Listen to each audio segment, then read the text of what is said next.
नमस्कार मित्रमैत्रिणींनो, आपल्या मराठमोळ्या चॅनलमध्ये सर्वांचं खूप खूप मनापासून स्वागत आहे.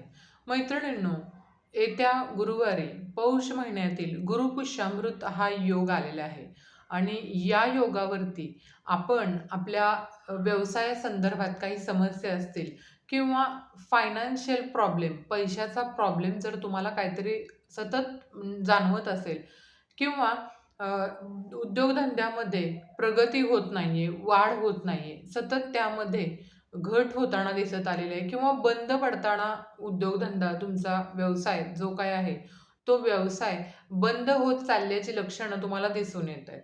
तर अशा वेळी तुम्ही काय करू शकता? तर येत्या गुरुवारी गुरुपुष्यामृत योग आलेला आहे पौष महिन्यातील. तर गुरुपुष्यामृत योगावरती आपण सोनं जास्तीत जास्त खरेदी करतो आणि खरेदी करावं देखील. तर हा अतिशय शुभ मुहूर्त, शुभ दिवस असा मानला जातो.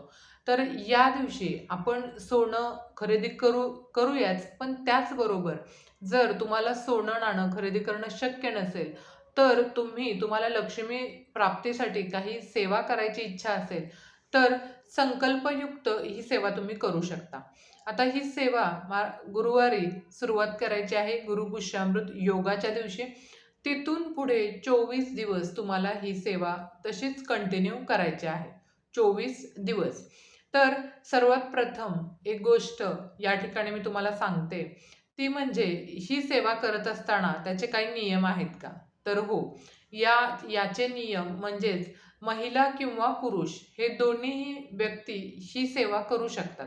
त्याच्यानंतर दुसरी गोष्ट, जर तुम्हाला मासिक धर्म आला, तर तुम्ही काय करणार? तर मासिक धर्म आला, तर ते 5 दिवस आपण ही सेवा करायची नाहीये. तर आपण न करता आपल्या घरातील दुसऱ्या कोणत्याही व्यक्तीला ती सेवा करायला सांगायची आहे. त्याच्यानंतर तिसरी गोष्ट ती म्हणजे तुम्हाला जर सुतक आलं असेल, सुयर आला असेल, तर अशा वेळी काय करायचं? तर अशा वेळी सुद्धा आपण ही सेवा थांबवायची, करायची नाही. त्याच्यानंतर जेव्हा आपलं सुतक, सुयर फिटणार त्याच्यानंतर पुढे आपण ही सेवा सुरू करायची आहे. त्याचबरोबर ब्रह्मचर्याचं पालन करण्याची गरज नाही. त्याच्यानंतर पुढचा अजून एक गोष्ट ती म्हणजे तुम्ही जी काही सेवा करणार आहात, ती सलग 24 दिवस तुम्हाला करायची आहे. यामध्ये फक्त वेळ तुम्हाला एकच ठरवायची आहे. म्हणजे जर तुम्ही सकाळी सेवा करणार असाल, गुरुवारी सकाळी तुम्ही 9 वाजता सेवा करणार असाल, तर शुक्रवारी सकाळी सुद्धा तुम्हाला 9 वाजताच करायची आहे. शनिवारी सुद्धा 9 वाजताच करायची आहे. ठीक आहे. त्याच्यानंतर पुढची गोष्ट म्हणजे आता ही सेवा करायची कशी? तर सर्वात प्रथम जर तुम्हाला शक्य असेल, तर तुम्ही चांदीचं निरंजन मिळतं बघा बाजारामध्ये. ते चांदीचं निरंजन तुमच्या घरामध्ये असेल तर ठीकच, जर नसेल तर तुम्ही आणू शकता. आणि ज्यांना शक्य नाहीये चांदीचं निरंजन घेणं, अशा लोकांनी काय करायचं? तर पणती असते बघा.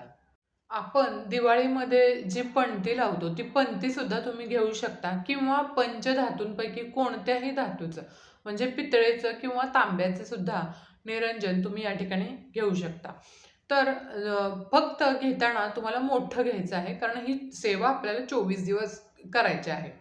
त्याच्यानंतर पुढची गोष्ट ती म्हणजे ही सेवा कशी करायची आहे, यासाठी आपल्याला 24 फुलवाती हवे आहेत बघा. तर ती पणती जी आहे ती आपण देवघरासमोर बसायचं, पंती ठेवायची देवघरासमोर आणि त्या पंतीमध्ये आपल्याला एक एक करत अशा 12 वाती, दररोज एक एक वात अशी 12 वाती आपल्याला जाळायच्या आहेत. त्यामध्ये साजूक तूप किंवा तुपाचाच वापर तुम्हाला या ठिकाणी करायचा आहे या फुलवातीमध्ये. तर काय करायचं आहे बघा, पहिल्या दिवशी प्रथम एक फुलवात लावायची आणि मी जी सेवा तुम्हाला सांगणार आहे ती तुम्हाला करायची आहे. प्रथम एक फुलवात लावायची, दुसऱ्या दिवशी 2 लावायच्या, तिसऱ्या दिवशी 3 फुलवाती, चौथ्या दिवशी 4, पाचव्या दिवशी 5 असं 12 दिवसांपर्यंत तुम्हाला 12 फुलवाती लावायच्या आहेत. आता ह्या फुलवाती जळल्याच्या नंतर जेव्हा आपण सेवा करणार, तेव्हा प्रज्वलित करणार फुलवात. त्याच्यानंतर त्याची जी राख असते, पुडं असते, ती राख आपल्याला एका पिशवीमध्ये साठवून ठेवायची आहे किंवा डबीमध्ये एखाद्या भरून आपल्याला ती ठेवायची आहे. आणि त्याच्यानंतर सर्व सेवा पूर्ण झाल्याच्या नंतर मग ती रक्षा जी आहे, राख आहे, ती आपल्याला विसर्जन करायची आहे.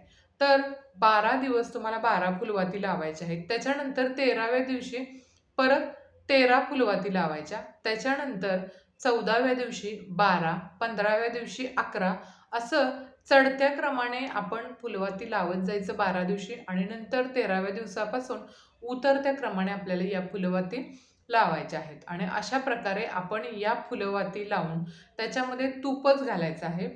तुपाचे कारण का? कारण माता लक्ष्मीला तूप अतिशय प्रिय असतं, तुपाचा दिवा. म्हणून आपण तुपाचा दिवाच प्रज्वलित करायचा आणि हा दिवा प्रज्वलित करून आणि त्याच्यानंतर काय करायचं, सेवा कोणती करायची आहे ते पहा. तर या सर्व वाती जळाल्यानंतर म्हणजे प्रत्येक दिवसाची ही रक्षा जी आहे, काजळी जी आहे ती तुम्ही एका डबीमध्ये भरून ठेवायची आहे आणि पूर्ण 24 दिवस जेव्हा तुमची ही सेवा पूर्ण होईल तेव्हा 25व्या दिवशी तुम्हाला ही रक्षा पाण्यामध्ये विसर्जित करायची आहे. वाहत्या पाण्यामध्ये विसर्जित तुम्ही करू शकता. आता हे याच्यावरती सेवा कोणती करायची? प्रथम वात प्रज्वलित करायची तूप घालून आणि त्याच्यानंतर सर्वप्रथम व्यंकटेश स्तोत्र याचं पठण करायचं. त्याच्यानंतर दुसरी सेवा ती म्हणजे श्री सुक्ताचं पठण करायचं. आता हे किती वेळा करायचं? 1 वेळा व्यंकटेश स्तोत्र. त्याच्यानंतर हे संस्कृतमधलंच तुम्ही वाचा. आपल्या नित्यसेवेच्या पुस्तकामध्ये हे व्यंकटेश स्तोत्र तुम्हाला मिळून जाईल. त्याच्यानंतर दुसरी गोष्ट म्हणजे श्रीसुक्ताचं पठण करायचं 1 वेळा. त्याच्यानंतर तिसरी गोष्ट ती म्हणजे नवार्णव मंत्र 16 वेळा म्हणायचा आहे. ओम ह्रीं क्लीं चामुंडाय विचे हा मंत्र तुम्हाला 16 वेळा म्हणायचा आहे. विष्णू गायत्री मंत्र 16 वेळा आणि लक्ष्मी विष्णू मंत्र हा 16 वेळा. एवढीच सेवा तुम्हाला करायची आहे. याला फक्त 10 ते 15 मिनिटं लागतात या सेवेला. दिवसातील 10 ते 15 मिनिटं आपण नक्कीच काढू शकतो सेवा करण्यासाठी. तर अशा प्रकारे तुम्हाला ही सर्व सेवा तो दिवा प्रज्वलित करून त्याच्यावरती ह्या सर्व सेवा करायच्या आहेत. धूप, दीप, अगरबत्ती आपल्या घरामध्ये लक्ष्मी मातेचा फोटो असतो किंवा फ्रेम असते त्याला दाखवायचा आणि त्याच्यानंतर या सेवा तुम्हाला नक्कीच करायच्या आहेत. आणि त्याच्यानंतर तुम्ही पाहू शकाल की 24 दिवसाच्या नंतर तुम्हाला हळूहळू अनुभव यायला सुरुवात होईल. तर ही सेवा करत असताना तुम्ही अतिशय मनोभावे आणि श्रद्धेने करून पहा. मग तुम्हाला त्याचं फळ मिळालेलं दिसून येईल. तर मैत्रिणींनो, अशा प्रकारे ही 24 दिवसांची माता लक्ष्मीला प्रसन्न करण्यासाठी अतिशय शुभयोगापासून शुभ मुहूर्तापासून आपण ही सेवा करायला सुरुवात करणार आहोत. म्हणूनच गुरुपुष्यामृत योगाच्या दिवशी तुम्ही या गुरुवारपासून नक्की ही सेवा करायला सुरुवात करा.